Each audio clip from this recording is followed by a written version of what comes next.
Hi there, and welcome to the KPN webinar, How to Grow Your Business with Global IoT.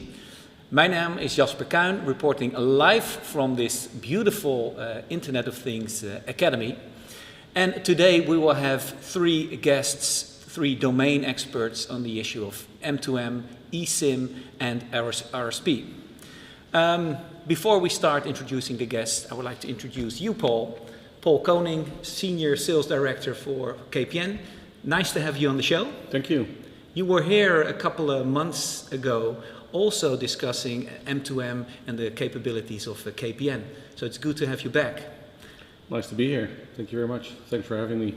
Could you tell us a little bit about the what do you mean with growing your global business with IoT? I can, yes. I think everybody recognizes if they want to roll out their business beyond their own country and venturing into new countries and new territories, there's a big challenge on how do you do that? Because every country has their own MNOs. There are multiple different networks. Do you close contracts with each and everybody of them, or do you do it differently? Well, the answer is you do it differently. You talk to KPN. So we have the expertise in-house to provide you with one contact, one contract, and one global solution. Excellent, excellent. And for that you brought some experts along. Mark van den Berg, strategic business developer and chairman of the IoT World Alliance. Good to have you here. That's correct. Thank you, Jasper. And Tobias van Hogen, tech lead for point of sale communications at Adyen, one of the customers of KPN. Nice to have you here, Tobias. Absolute pleasure. Yeah.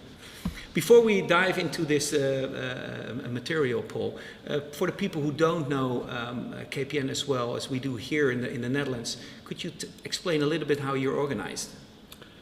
Yes, I can. We may be a bit atypical for a mobile network operator is that we have a dedicated IoT organization within the company. And we deliberately set that up 12, 13 years ago because we anticipated that this would really grow really fast and rapidly, especially if we would give it a little bit more attention than in the big organization. So we started out with just a handful of people 12, 13 years ago, and we grew and grew and grew, and today we're nearly 100 people company or business unit. And we have all the disciplines in our own team. So we have all our people with their dedicated expertise within our little business unit. So we're not dependent on our mother organization for all kinds of resourcing or what have you. Okay. And are you also represented globally? We are, yes. So there's a team that I'm managing that helps accelerate, grow across the globe. Of course, there are some hotspots that everybody will recognize where IoT is rapidly evolving, and then we have the feet on the street to accommodate that. Okay, yeah. Great to have you here. Thank Great you. to have one of your customers here as well, Adyen. Before we dive into that, Mark, could you please set the scene for us and for the listeners a little bit about what are we talking about when talking about eSIMs and RSP? You're the domain expert within KPN. Yeah, of course I can do that. So what I would like to show here is well, it's all about the value of remote SIM provisioning, and I think it's important before we start deep dive into the value to explain a little bit what is remote SIM provisioning, what is eSIM, so we make it more understandable for our viewers here. I think that's really important. So remote SIM provisioning is actually the remote SIM provisioning of the SIM card, which means in a standard situation when you buy a SIM card from an operator for your phone or for your IoT device, it comes with a profile, and that profile is the operator profile, and with that profile you are able to connect to a network wherever you go. So that's the standard situation.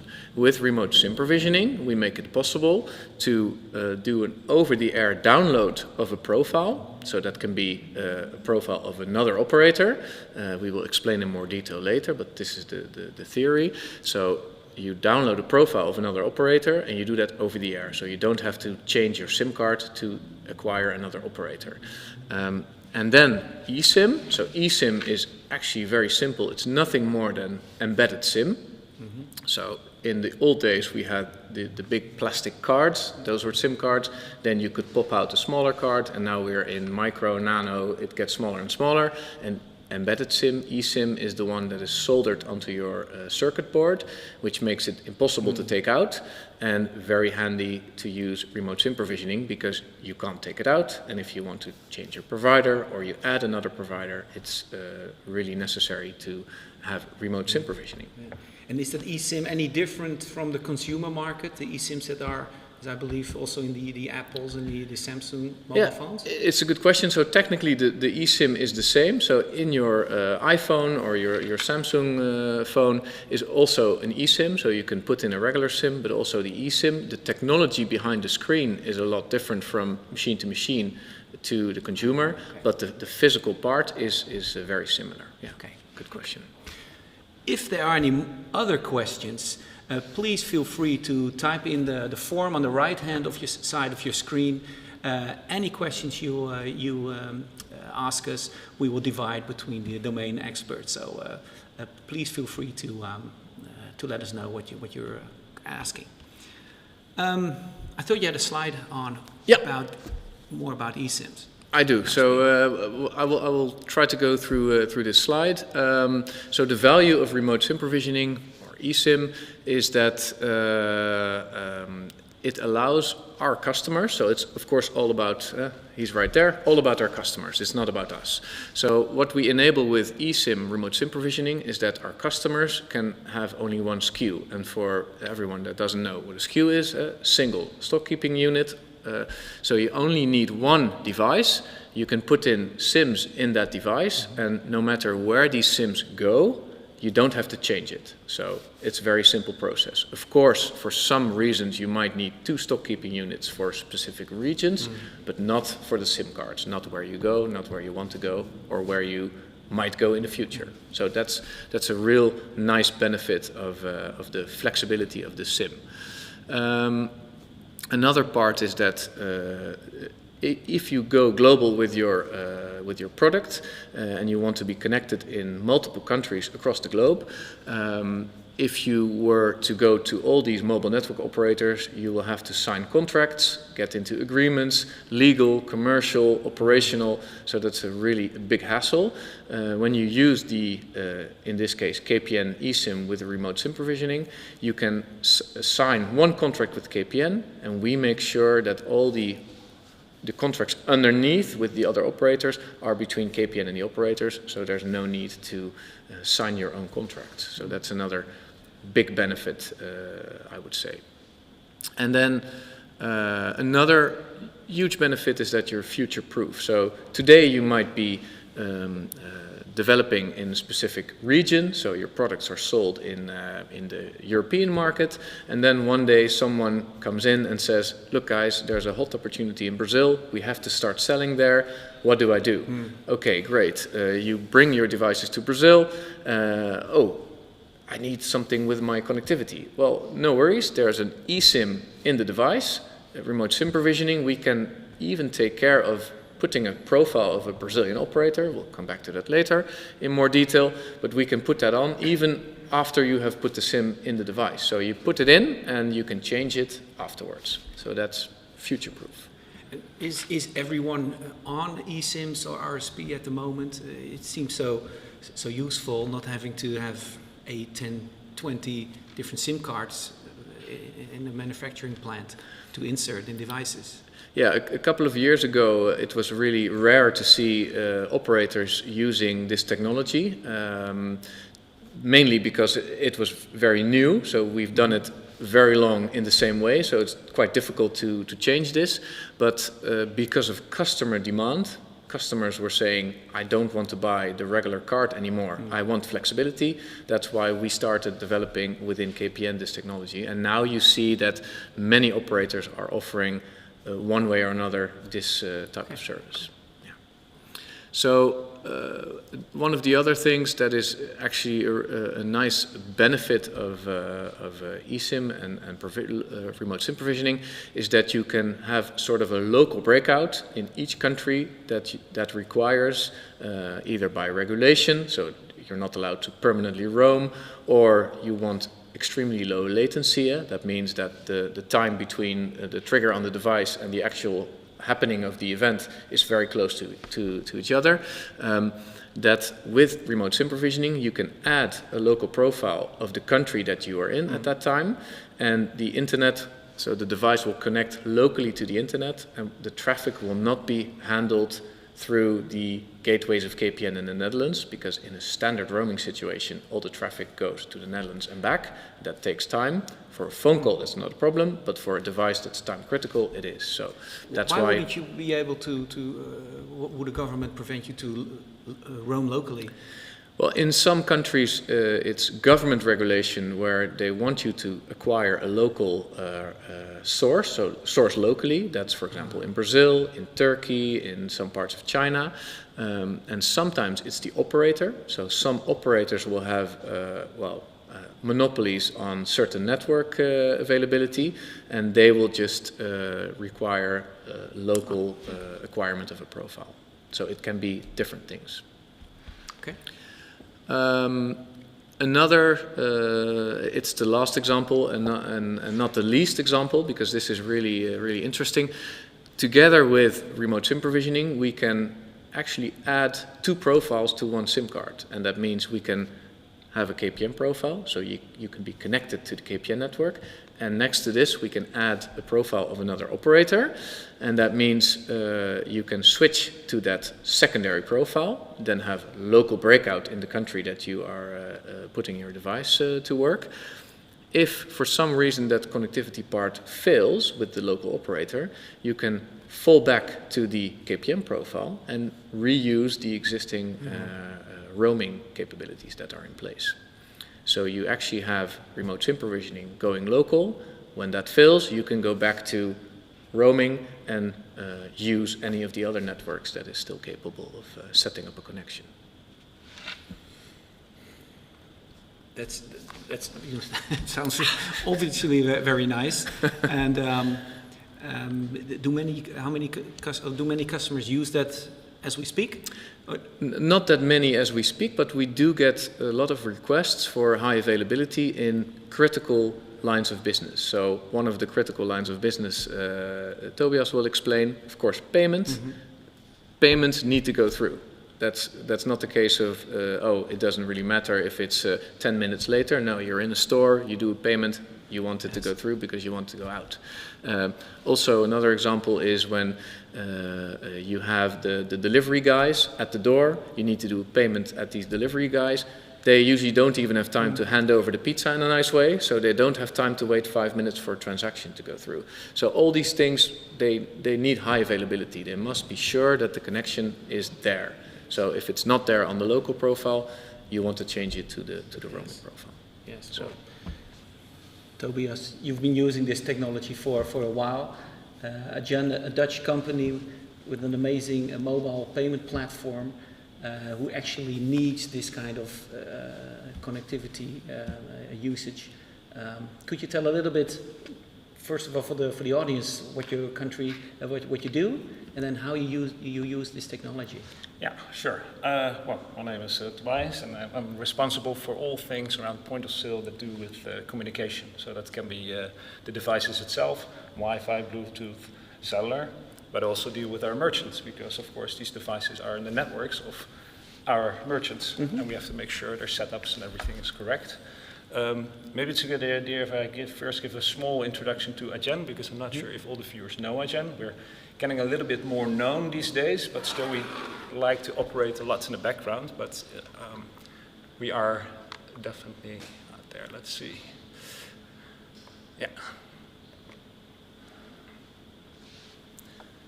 So what we see, and especially in the last 2 years, of course, during Corona, the times are changing really fast. The whole payment industry is, changing. We have the traditional setups, and now we have mobile, we have in-store payments, we have e-com.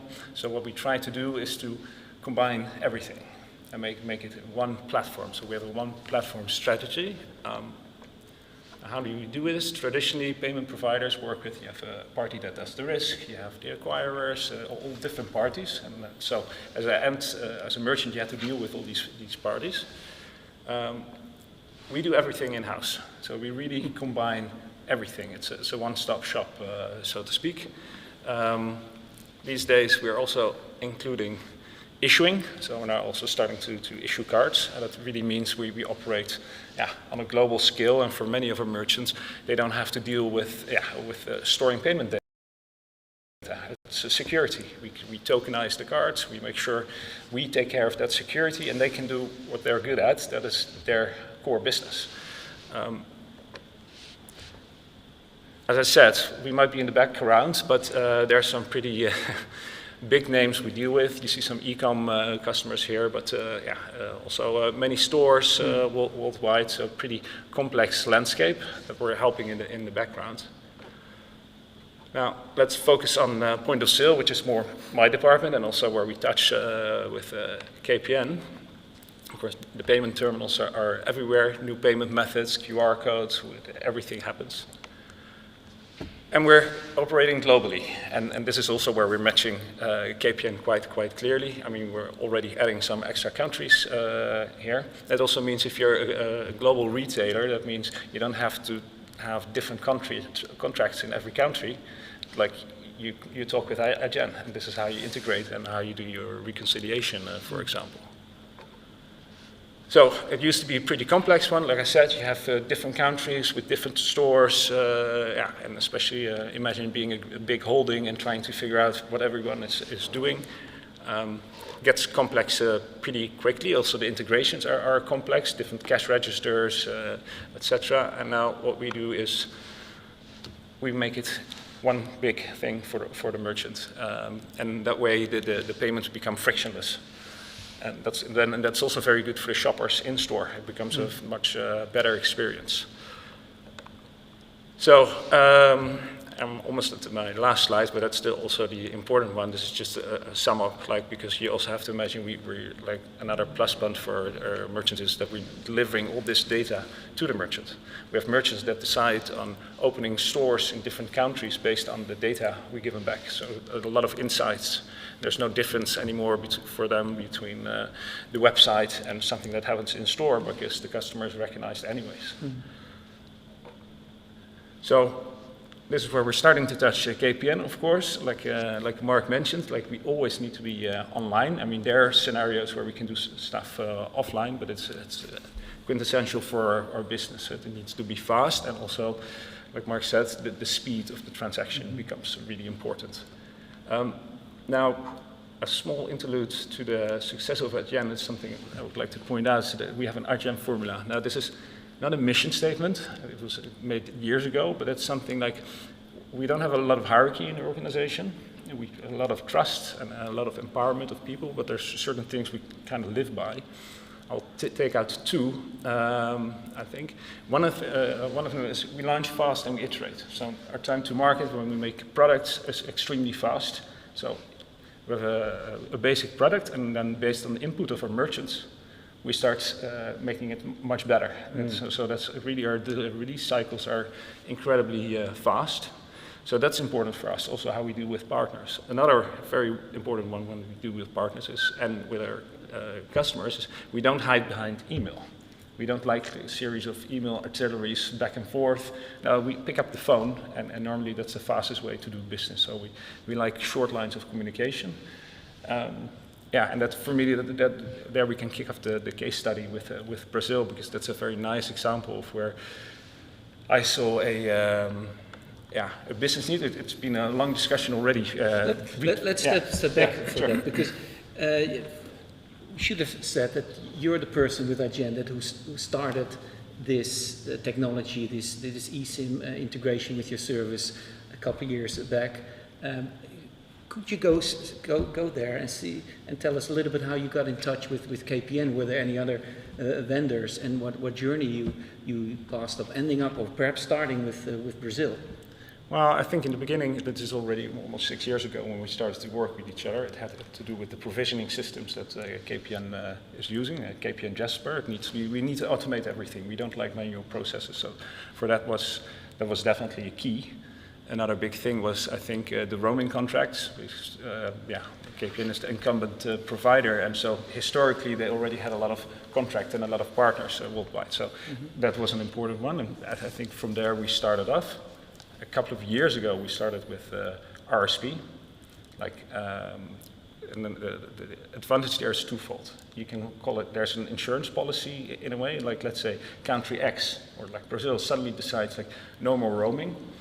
Then that means like I have options that we can figure out together instead of like having to switch 20,000 SIMs, which is at our scale not really possible. Like within Adyen, everything we build is for 20 times. So we really think at a massive scale, and that's also where the Brazil issue came from. Latency is another, and so if I look at RSP, I would not launch any global SIM anymore without RSP capability. Absolutely not.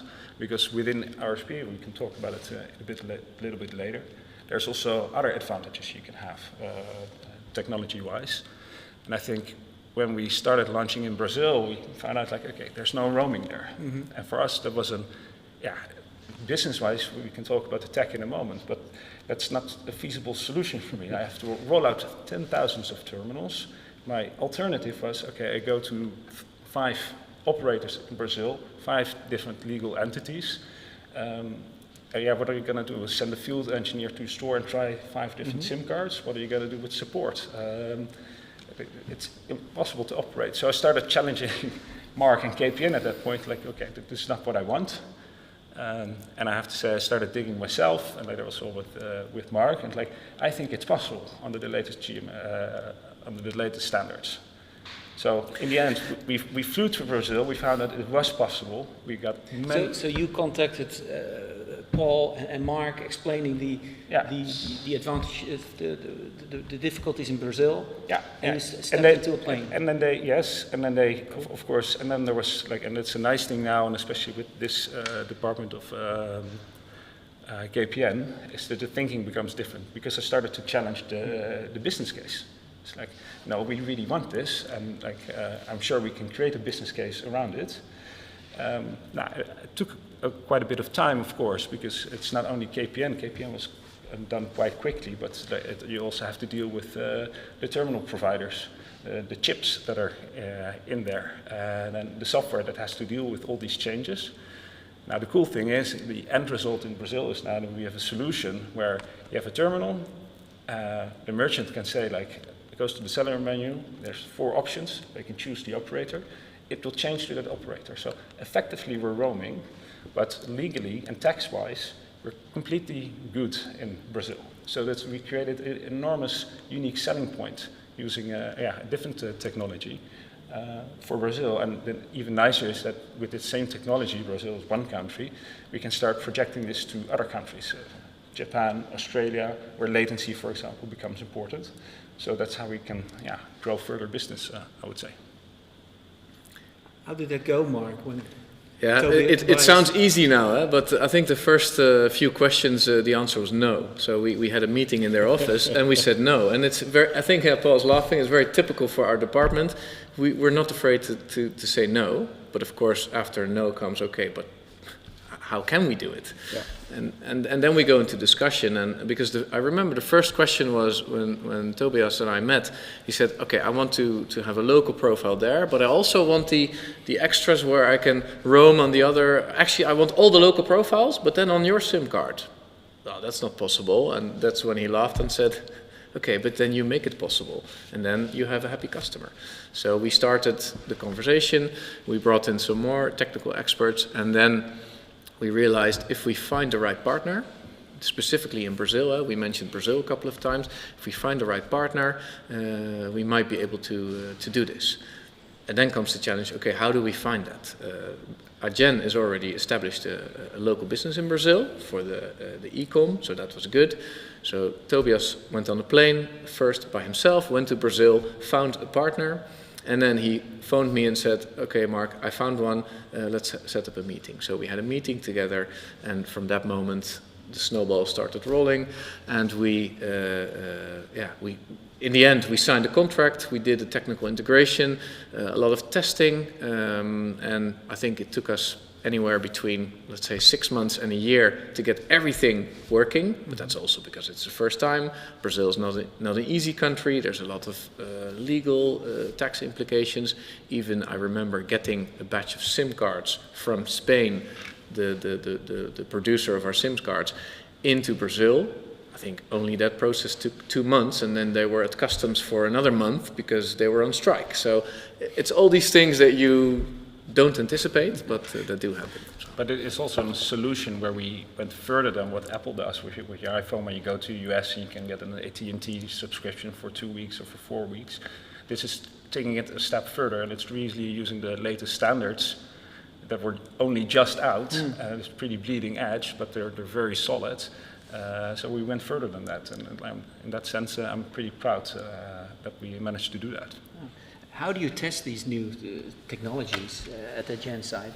I can imagine you don't want to roll out, finding out things don't No. work as smoothly. We don't like that in general. Like, we have a pretty rigorous testing process. You have to think like all of our terminals, like when we do a new release, about like every 4 weeks, they will be tested by robots, all the different models for a certain amount of time.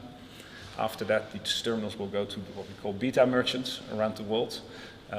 They will test that latest version, and only when we get that data back, looking at its authorization rates and other things, we decide like, okay, we're going to tag this stable, and then it will go to the rest of the fleet, basically. But what we also have in-house, when it really comes to network testing, we actually have like a huge 10 Faraday cage where we can create any mobile network in the world. So the different frequencies and bands, we can degrade the signal and see how everything is performing. And so it was quite evolved when it comes to technology. I also heard you have some local retailers and pubs near your headquarters in Amsterdam to do some testing in the field. This is part of the beta merchants group. But it's in Amsterdam, but these days it's worldwide, because we also have different payment methods worldwide, right? Here in the Netherlands we might have Ideal, and in Germany Girocard, you name it. Yes. There are some questions coming along. You can still answer those questions on the right side of your screen. If you have nothing to add to that, Tobias, I would like to go to that. There's a question for KPN, and it says KPN has some hardware development in-house to be used with the SIM card. If I read that correctly, it's the question if we have hardware development in-house to test SIM cards. Could either of you comment on that a little bit? I think the question is, has KPN hardware developed or in-house hardware developed with these SIM cards? I think do we sell the hardware and the SIM cards as a package? Right. Not specifically for RSP or for eSIMs. We do have some cases where we will also sell the hardware and the SIMs, so as a connectivity package, and also the platform. But specifically for this case, we trust that Adyen can do much better in making the hardware. What we do is we support Adyen with the testing house, together with our SIM guys. So we put everyone together in a room, and we make sure that the device is capable of handling the switch from operator A to operator B, back to operator A, or to the multi-IMSI part. So not necessarily that we create hardware and sell it, but we do work together with our customers. They will tell us, I have a share wireless module, can it handle switching of a SIM? Well, there's of course a standard list on the internet where you can check this, but we will have the conversation with the customer. Yeah. But I think in general, we are able to sell specific hardware developed for certain solutions. So there's also a yes on that one. And the other side of the story is we have also customers who don't want to hassle around with hardware and ask us, can we one-stop shop buy a complete solution from you with SLAs, with device management, etc. And the answer is yes, we can.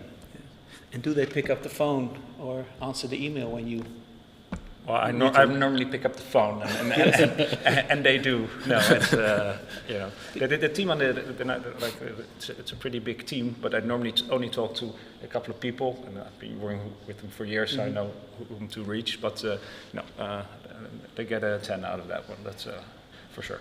They do pick up. Kudos. Sounds good.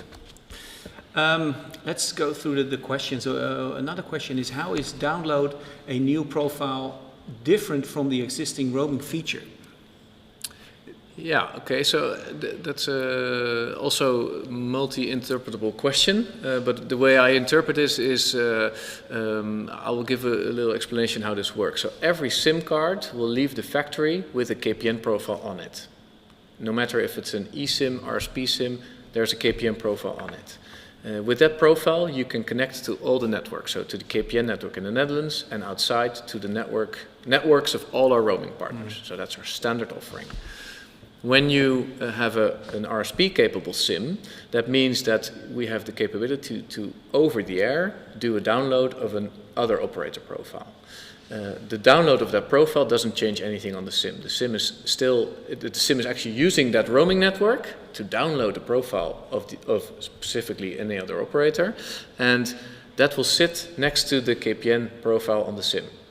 Only when we give the platform the command to switch from the KPN profile to that of the new operator profile, we will send that command, and then on the SIM it will switch from KPN to, well, let's take the Brazilian operator, the MVNO in Brazil, and from that moment on, the KPN profile will not have an active internet connection anymore, that's to the back of the SIM, and the new profile will be the main connectivity to the internet. And that means the data is no longer transferred through the KPN network, the data will stay local, so it will, the point of sale device in Brazil, in Sao Paulo, in a store, will create a transaction, then there's a connection to the internet in Brazil using the local operator, and it goes straight back to the device. There's no KPN. And who initiates this switching? So the switching is initiated from the platform. That's a KPN platform. We call that the subscription manager. That's the platform that does the profile download and the activation. But we can also give this in hand to our customer, where they can, through the Cisco Jasper platform, say, okay, I want now to download a profile and to activate this. So there's multiple ways to do this. So the customer is in control. Can be in control. We can be in control. It's whatever flavor is requested. And I saw another question that really relates to this. So once a device is on the network, what do they connect by? Open internet, private networks globally?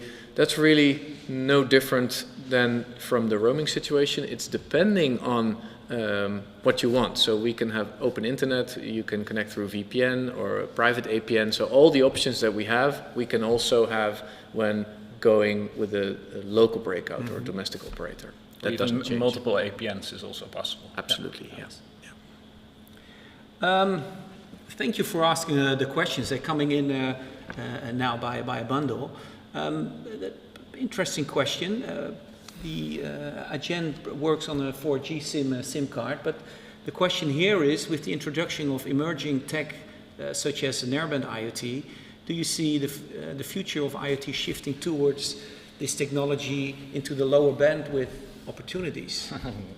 Well, I can only answer it from our perspective. I think not so much narrowband. The Cat-M is definitely something we're looking into.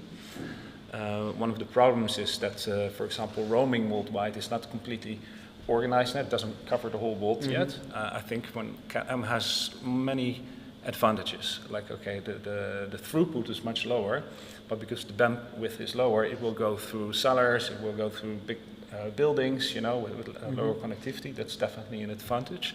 Also, the power usage of the chip is way lower. So that's an advantage. And then again, you have to leverage it against latency. How much will my transactions be slower? But if you think about transactions, it's actually the amount of data is not so big. So latency is important, but the throughput is less of my concern. So for us, as Adyen, I think in 2-3 years, we're definitely going to look into it, a bit depending on the geography. the standard narrowband IoT is less interesting for us, but that's more for technical reason. But maybe you want to follow up on your side.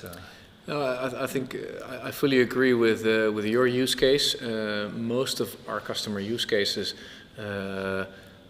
are better handled with LTE-M, so CAT-M. That's also why we invested heavily in promoting this. Roaming agreements being signed all over the place, because a lot of the devices that are used globally are also in motion, and that makes it much better to use a real cellular-based network as CAT-M. So, yeah, we do see low bandwidth becoming more important.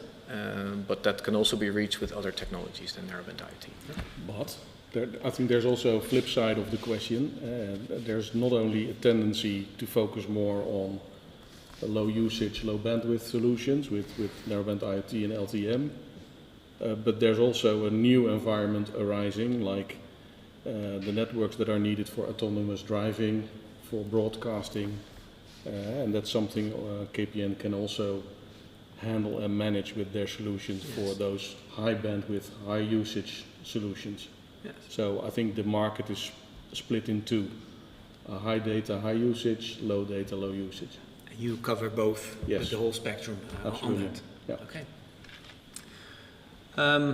You talked earlier about the Brazil use case. The question is here: who is your Brazil partner in? Mark, I think that one is for you, or Paul? Well, I could even let Tobias answer, because talk about the transparency and the way we work with our customers, and customers work with us as a supplier. Tobias had the first contact with Arkia. Arkia is an MVNO in Brazil, and the second calls and all the subsequent calls were, of course, with KPN, and that's the partner we use. And the great thing about using an MVNO, so a virtual network operator, means that they don't specifically are tied to one network, but they can use all the networks that they have in their back pocket. So that's why this is a perfect match for Brazil. So we signed a contract with Arkia, and Arkia has underneath all the contracts with the local operators. So through Arkia, we will reach all the operators in Brazil. And are there any other countries where you work this way? Not yet, because we can't do 5 integrations at the same time. They're very time consuming, because it's not only technical, but it's also commercial, legal, operational, but based upon customer demand. So this is a customer, there was demand, so we go ahead. And then we really have to peel down all the other customer demand and say, okay, there's enough demand now to connect to this region.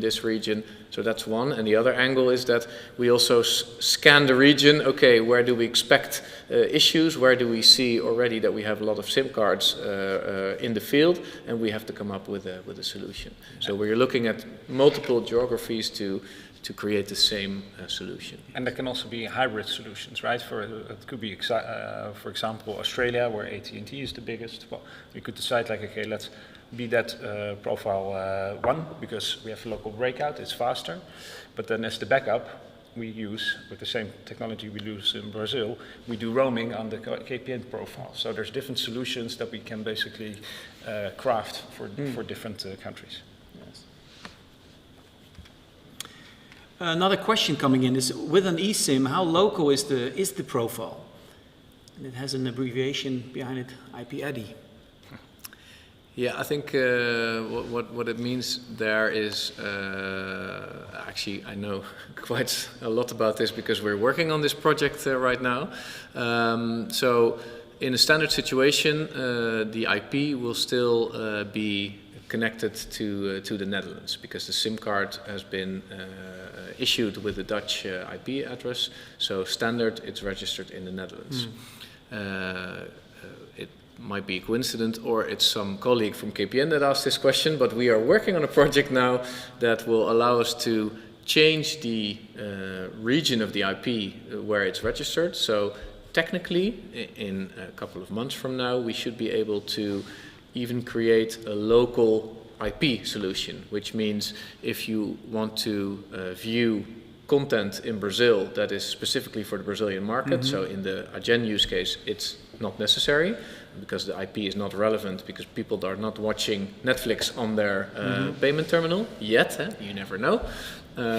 But if they start doing that, we can create specific rules where we reroute the IP traffic to also act local.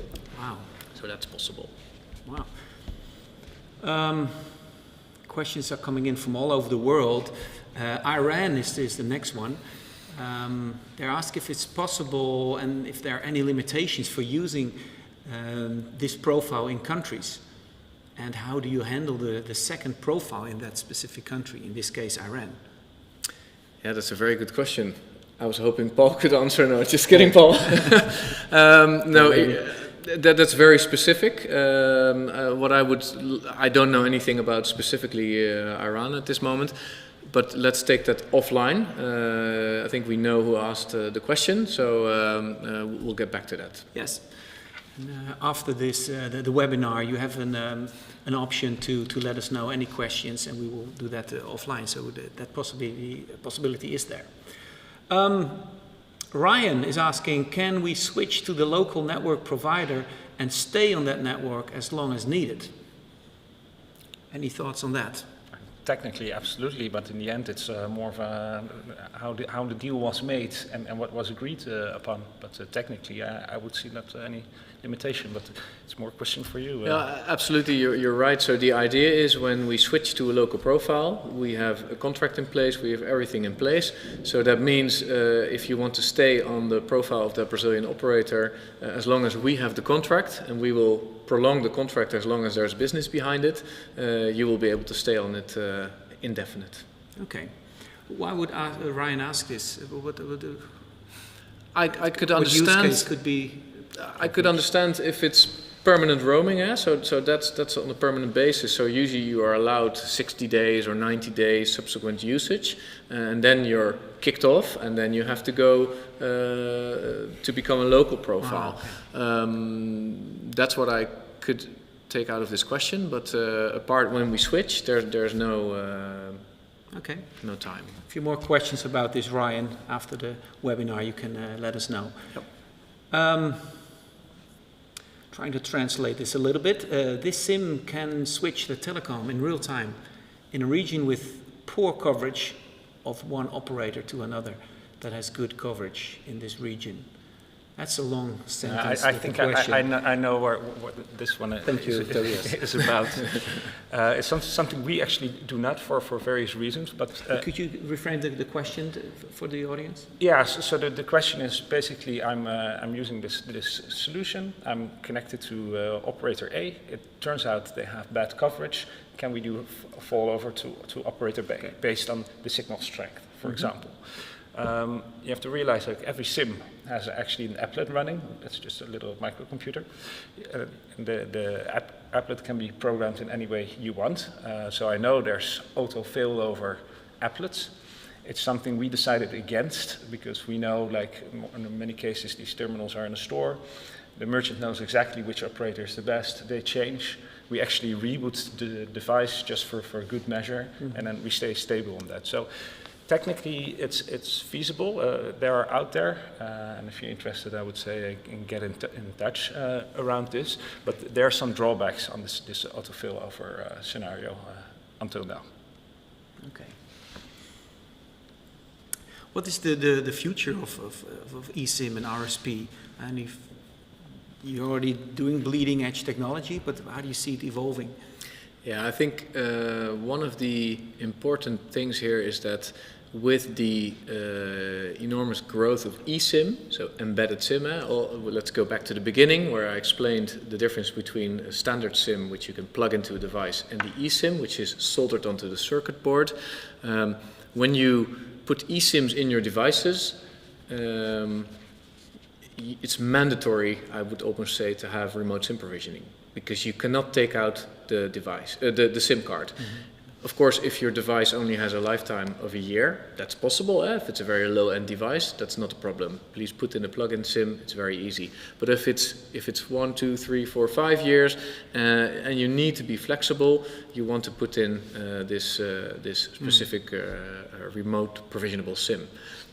So what I see, the future of the SIM, devices get smaller, more important in the consumer market, of course, so smartphones get smaller. Well, Apple's phones get bigger, but normally it all gets smaller.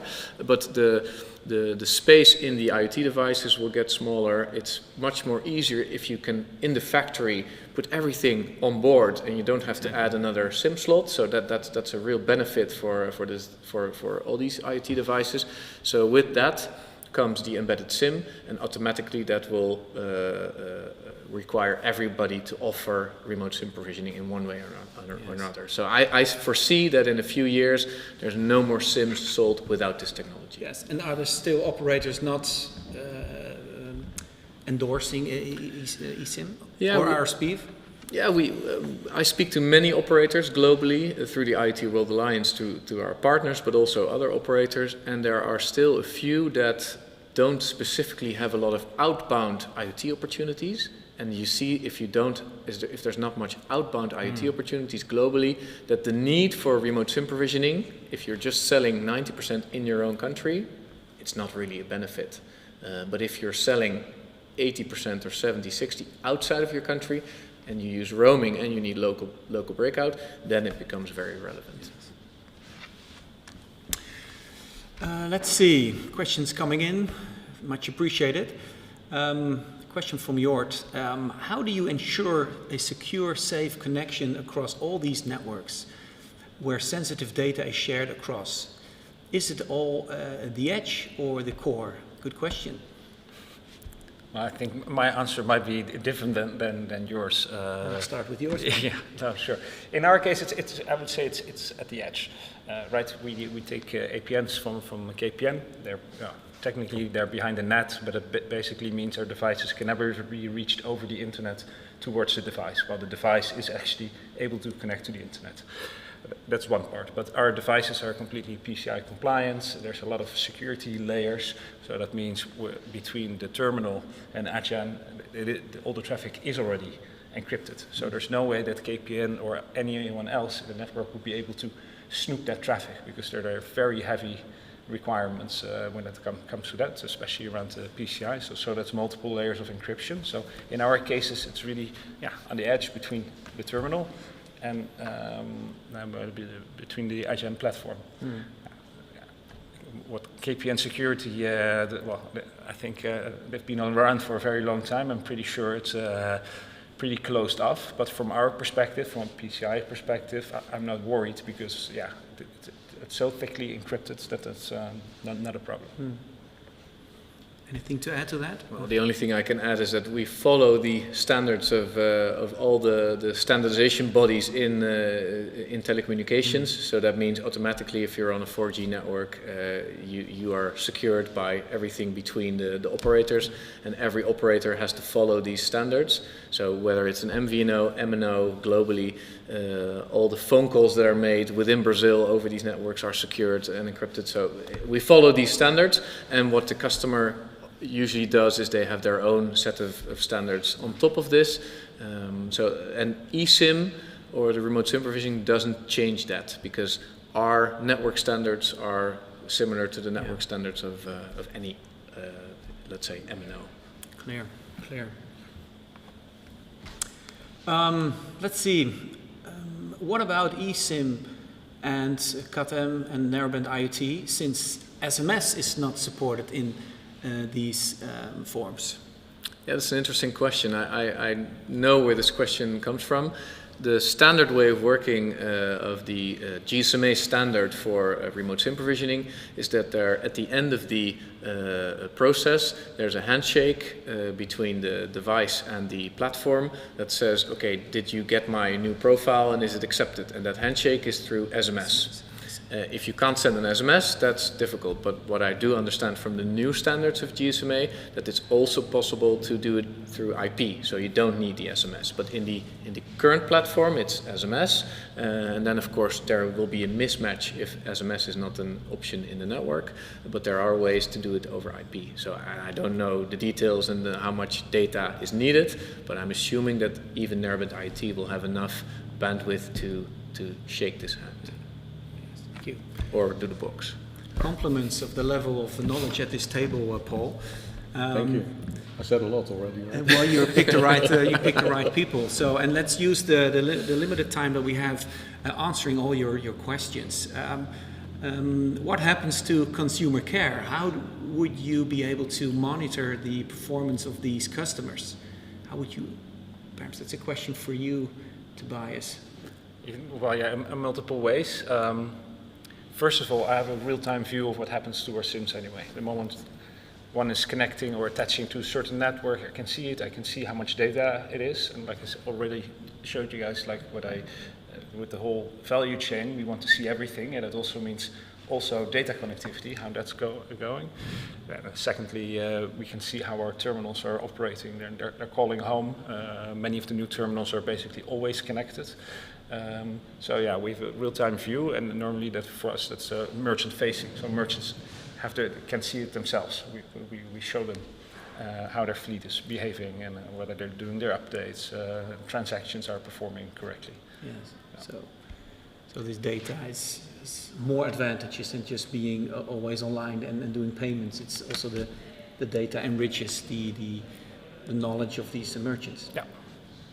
And I think on our level, Jasper, if I may, so what we do is we give our customers the option to either be handled by KPN. So we take care of all the questions. If there's network outages, of course, there never are, but let's say something happens, we give the customer the option, either go into direct contact with the operator in Brazil. In the Adyen case, it makes much more sense. They have local people there, an office that they speak Portuguese, so why would you want to file a ticket in the Netherlands in the middle of the night when you want it to be resolved directly? So there's a direct line of contact between Adyen, Brazil, and the local operator. And of course, we get a carbon copy of that ticket because we want to know and make sure not too much happens. But there's also, if it's problems that have less impact, there's also a way to reach out to KPN directly, and we will make sure that we check all the agreements that we have and how we can fix it. So there's two ways of handling the customer care. It sounds very flexible. Yeah, wow. And I still have one master agreement, and yeah, that makes our life easier.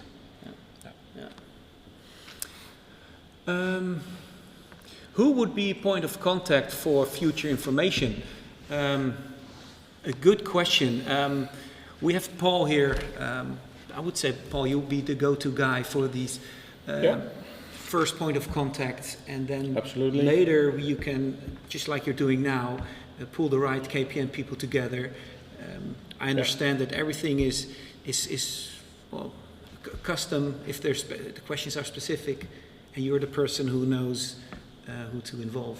Is that correct? So, yeah, absolutely. So I'm not sure if my details were highlighted in the invite, but my name is quite simple. It's Paul, and my email address is paul.koning, that's KONING, @kpn.com. So drop me a line and we'll pick it up from there. We'll make sure that's mentioned after the webinar. You have the opportunity to ask questions. There will be a button, take me there, and if you say, I just want to know more, we make sure that you get in contact with the right people.